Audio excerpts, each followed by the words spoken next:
धीरज भाई, आज एगो तू माई पकाना गाओ और एगो हमू माई पकाओ तनी। पहले तू स्टार्ट करो, कब हम गाएं।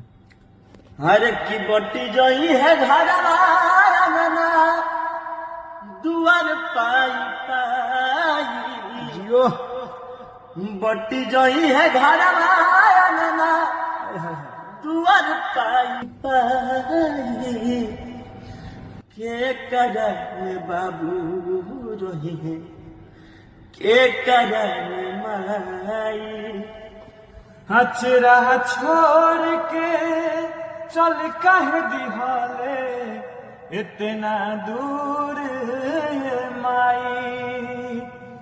अब के बबुआ बबुआ कही के हमके पास बोलाई।